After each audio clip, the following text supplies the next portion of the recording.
having the one good day with this Miami sports week, despite one magic day, the rest of the week was shit show.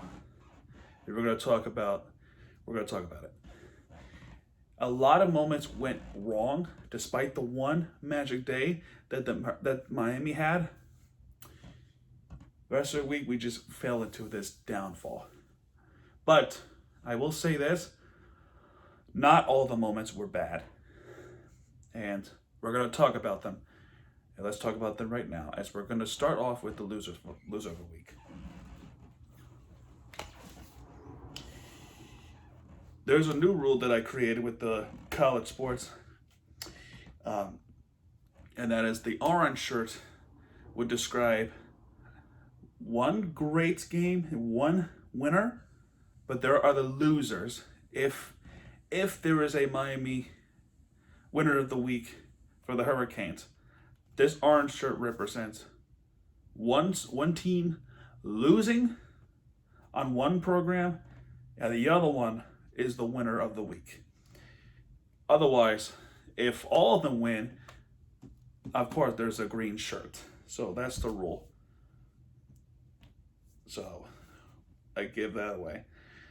And we're going to start off with the loser of the week, which was an absolute shit show from the women's basketball team. So let's talk about that.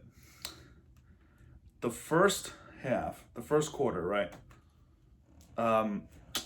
They were toothless.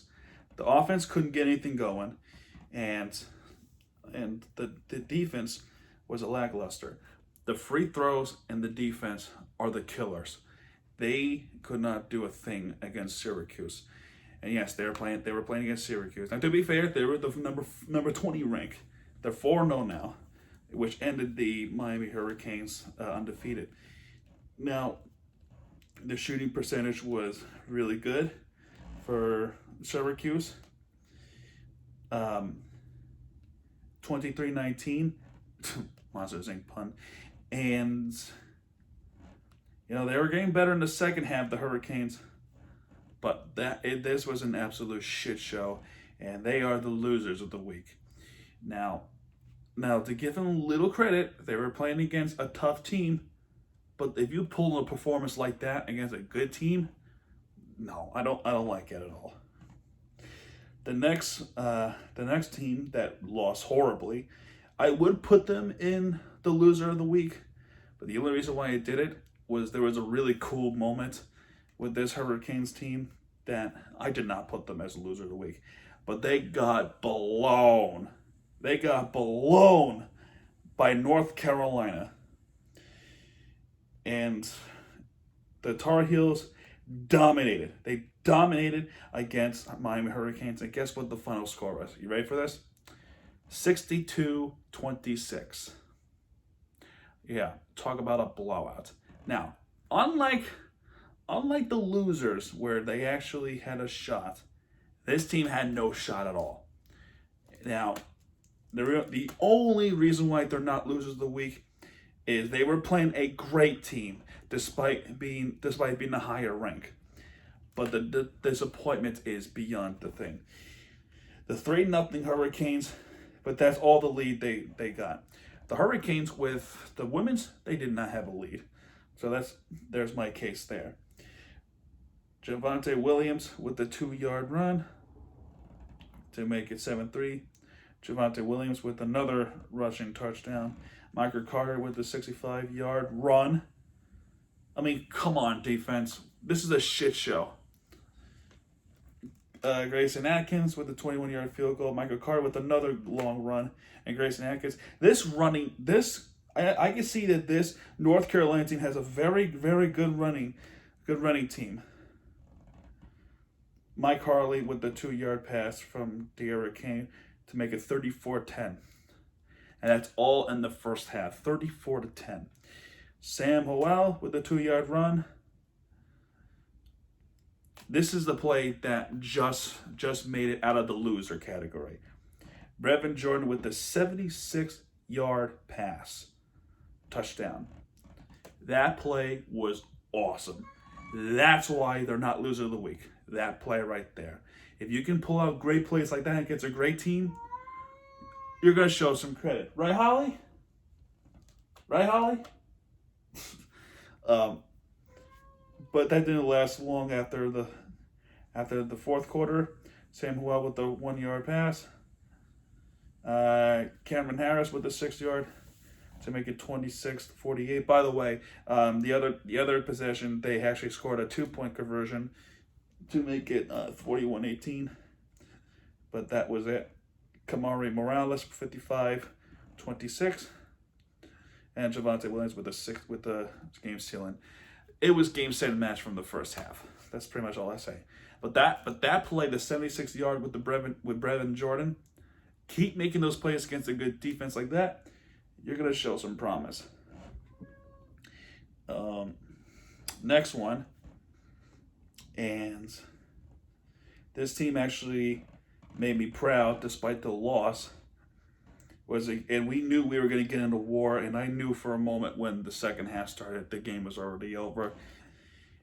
Is the Dolphins. Now, with this team, there was a lot of unique scenarios with this game, and actually history making. We can show the league, even though despite this loss, we have what it takes to give great quarterbacks and great teams a tough time. Typically, this team would just blow everyone out.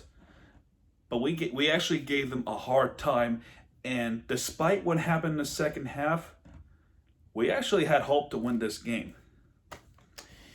Now, with that being said, despite the loss, they show some promise for the next few games. And that's why I am confident to say I think we're going to make the playoffs. I'm very confident because the way how we played against the Kansas City Chiefs, that made me happy. So, the first quarter, this is a unique first quarter. This game, battle of tight ends, and also battle of defense. So, let me explain what happened, right? What happened was there was a pass from Patrick Mahomes, who was the MVP of last year's Super Bowl. We're trying to beat the defending champions to have a good playoff hopes. So Patrick Mahomes threw a pass, and it was tipped away, and Byron Jones with an interception and a fumble at the end, but they recovered, and it was Miami's ball. First interception of the game for Patrick Mahomes. And typically, when there's one interception, that's pretty much it. No, that wasn't it. And then going down the field, Jason Sanders actually missed the field goal. Mahomes, the next possession, a failed snap, lost about 7 yards or so, and an incomplete pass. I think it was an incomplete pass. But then this next play was a history-making play. I think it's a history-making play because the record was 29 yards. The 29-yard sack. This one was a 30-yard sack. It wasn't a failed snap. Mahomes was actually running back trying to make things happen, but he was running back too deep. And he got tripped up by Jerome Baker. How many yards sack was it? 30. That might be a new NFL record. 30-yard sack by Jerome Baker. And the Chiefs had to punt it away. That defense put the Chiefs on edge of pressure. And they have to go deep for the rest of the game. What a great scenario that was. And despite that, Jason Sanders with the 31-yard field goal. And Tyreek Hill is the murderer of any team. He went 32-yard to get their Chiefs' first touchdown. And Mahomes, you think that with the good accuracy with Mahomes, he actually got picked off again. And who was it that picked off? What's his name? Mahomes? Eric Rowe. with an interception. So this defense, it can be different if the defense was perfect. Then the next possession, Travis Kelce with a 6-yard pass. Travis Kelce, I will admit, was magnificent. He's a great tight end who the league should be reckoned with. Gesicki too. Third quarter, this was a massacre. The offense for the Miami Dolphins has vanished. The momentum has vanished, and how that happened? A Tyreek Hill 44-yard pass to make it 21-10, and Mecole Hardman, there was no tackle from the special teams, and he just ran right through the special teams to make it 28-10. It was a special teams touchdown, and things couldn't have gone any worse. Tua got sacked by a very poor protection by the offensive lineman. That offensive lineman disappointed me so much that I literally had to rant about it. I didn't make a video, but I ranted. First off, you have to throw the ball, even if it's incomplete. But the offensive lineman was so bad that they sacrificed a freaking safety to make it 30-10. A safety. How often do we ever get safetied from? You know what I mean? And despite that, the next Chiefs possession, they were going to seal the game away. No. We still have a shot, and let me explain. Mahomes trying to throw a touchdown pass, but it was picked off. He got picked off the third time in the game. That's unheard of from Mahomes, right? We made him think too. We made him think too much. And who is the person who picked him off? You guessed it, Xavier Howard. 5th game in a row, Xavier Howard has picked off a quarterback. And this is the 10th or 11th game in a row for the Miami's defense this season. Actually, no, it wasn't even 11th game in a row. It was like 19th game in a row. And we're breaking the record every day, every week. Xavier Howard with his 5th interception in a row each week. Then the next possession, Mike Gesicki with a 29-yard from Tua. He was 1 versus 3, and he somehow catched the ball. He caught the ball against a 1 versus 3 Chiefs defense. I know that Travis Kelce had more catch yardage, but let's be real. Who really won the tight end battle? Mike Gesicki. You know why? He scored more touchdowns in a tight end possession than the Chiefs did. Let's be real. Then Tua ran it in for himself after the 3-and-out, and to make it 30-24. And maybe this is the sign of a Miami Miracle 3, and I had hopes for it. It was just great. Before that possession, speaking of Mike Gesicki, there was an unfortunate situation with Mike Gesicki. He got his arm hurt. What it looked like a very rough landing from a shoulder and a collarbone, and I feared for him. I thought his season was over, but they're saying it's an arm injury. Maybe, and hopefully it's just a minor injury and he'll be back next game against the Patriots. He was the magic against the Patriots. So hopefully he's not banged up too much. Harrison Buckner with the 46-yard field goal for the Chiefs to make it 33-24. And at that time, I thought it was game, set, and match. And with little hope, with 5 plays of 49 yards, Sanders would have to quickly kick a field goal, make a 44-yard field goal. And the onside kick was all that's left to keep the game alive. And onside kick was failed to the Chiefs. And the final score was 33-27. This was a great game. I'm not going to lie. We were blown out by 20 points. But at the end of the day, this was a good game. I mean, honestly, I'm not even mad we lost the game. I'm actually kind of proud. I'm actually proud this was a great game. And you know what? I had fun watching it. Despite having the loss on a crucial game like this one, I had a good time watching it. And I'm not mad about it. And Dolphins fans should not be mad about it. Because look, yes, despite the loss, we actually had a great game. Now, take away the third quarter, we had a great game. Yeah, the other games were better. We beat great teams like the Cardinals, and we nearly gave Seattle a hard time. We gave Kansas City a hard time. What's there to be upset about?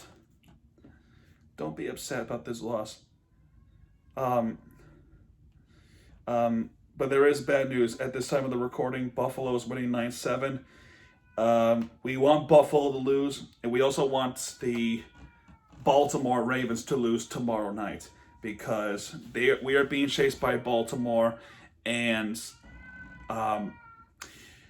next week we got the Patriots, and we have to beat the Patriots. This is the must-win, right? Because if we beat the Patriots, keep in mind they are 2 games behind the Dolphins. If we can beat the Patriots next week, there's no way the Patriots are going to catch up to us anymore. 1 win could get us into the playoffs, believe it or not.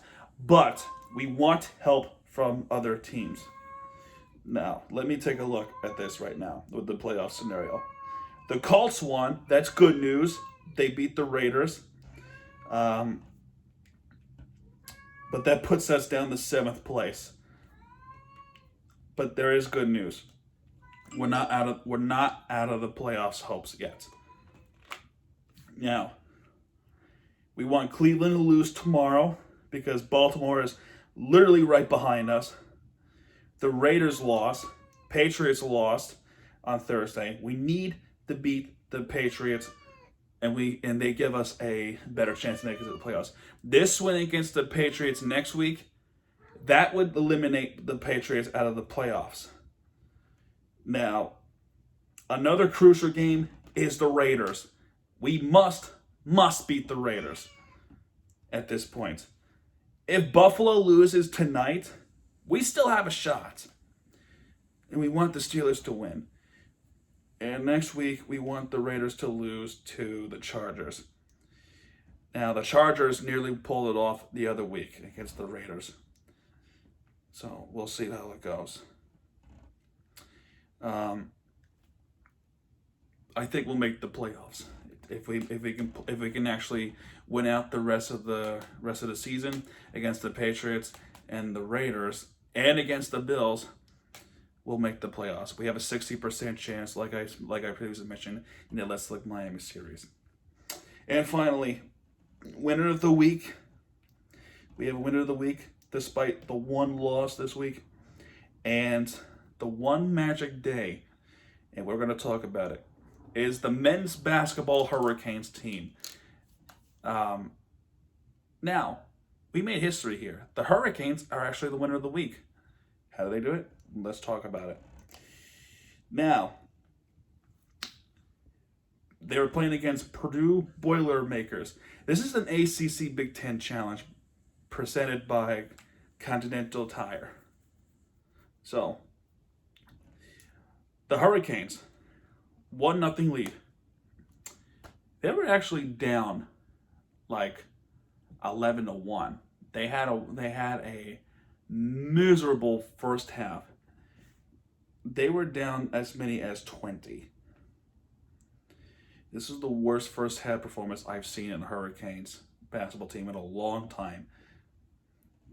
The halftime score was 32-14. The free throws are a mess, and it's still a mess. The defensive rebounds are still a mess. and we got to work on that in the season in order for us to make it to the NCAA tournament. Now, 32-14 goes to the Purdue Boilermakers. The second half put the spark on the smoke for the Hurricanes. They did not give up, and they went on a very amazing run against the Boilermakers. They erased a 20-point deflect and came all the way back 1 minute, and they took the lead with 52-50, actually 54-50, and it was game, set, and match. The magic day for the Hurricanes. They came back from a double-digit lead against the team that was supposed to beat us. And I thought it was game, set, and match. But they pulled out a magic. That right there is a Miami Miracle. The winner would be McGusty with 18 points. The box score, Cross with 7 points. Brooks, who had 6 points. Wong with 11 points. Beverly with 9 points. And McGusty, like I said, with 18 points. Williams for Purdue with 8 points. Wheeler actually with no points, but he does have 5 rebounds in this game. Newman 7 points. Thompson with no points, but he has 2 rebounds, but that's not much. And Stefanovic for Purdue has 4 points. While it was a great game against Purdue, this was not the result I was hoping for against the Eagles, Florida Gulf Coast Eagles. And fun fact, actually, I actually got accepted to a college down there in that area in Fort Myers, but I couldn't go. So this game was actually a great game to watch. Both Florida teams actually went to war with each other. And the last time the Florida Gulf Coast team beat them was back in 2012. And this is the game that you would not expect for us to lose. And so with that, Florida Gulf Coast Eagles has a better 3-point shooters and a much better defense. Like I said with the Hurricanes with the other game, the free throws are a mess. And they're still a mess. The defensive rebounds, they are still a mess. But despite that, the first half, we saw really nice dunks with McGusty. Or it wasn't McGusty, it was actually Brooks. Brooks with some nasty dunks, I see. But speaking of McGusty, there was an unfortunate situation with him. He had a hamstring injury, but he was able to come back in the second half, but he was hurt. So that definitely impacted the game. The second half, man, yeah, this was a close half. Both shooters were actually very decent. Florida Gulf Coast was actually a better team, and the Hurricanes tried to rally back like they did against Purdue, but the free throws and the fouls actually cost them the game, and Miami Hurricanes suffered their first loss. And Florida Gulf Coast Eagles with an upset win, and this is the second time in a row that they actually beat them in an 8-year gap. The last win against them was 2012, and they continued that streak. So the next game with the Hurricanes basketball team is Pittsburgh on ACC Network at 6 o'clock p.m. Eastern, and the next game is on Saturday against Jacksonville. We look forward to that game. With the women's, the next game is tomorrow, actually. They're playing against North Carolina. And on Thursday, they're playing against Georgia Tech. And on Sunday, a very tough battle against Louisville. They're number 2 ranked. If you ask me, there's no chance. The way how they played on Thursday, that was no way. And the game, and I think that's the last football game for the Hurricanes until until like the bowl games, because it was announced that Georgia Tech versus Miami game was canceled because of the COVID case. And like I said, with the Dolphins, they're playing against the Patriots next. So I have an update regarding the Florida Panthers. The target date for the NHL start is January 13th. And that's when the Florida Panthers could play. So I'm excited for that.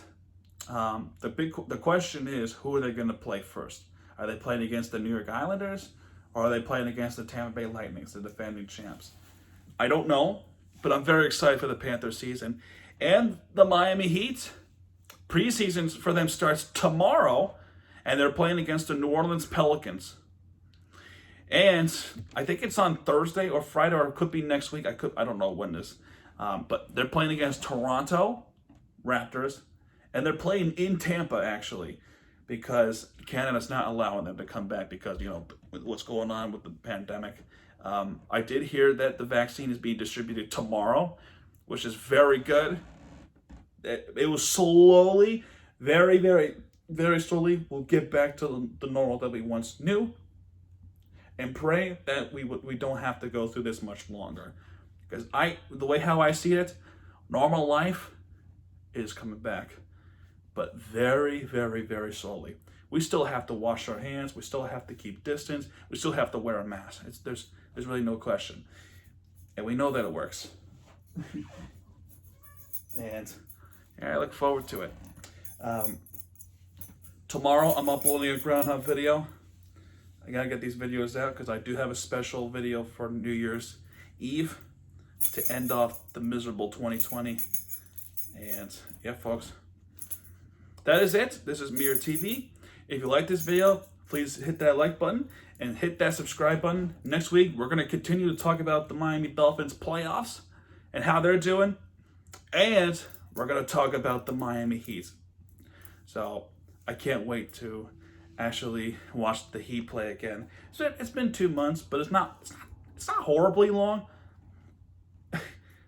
And it's not like I haven't watched the team since March. Just imagine. Knicks fans haven't watched their team since March. Warriors fans haven't seen their team since March. It's worse for hockey because the season ended. The season was put the hiatus in March, and a lot of teams that were going to the bubble in August, they didn't even play. And they're starting to play back in January. So that's 10 months. That's like the longest in franchise history. That's like the longest ever in the hockey situation. But you know what? Embrace it, because we're going to have a good time. And we're going to get through this together. All right? Well, Mirror TV signing out. Good night, everybody.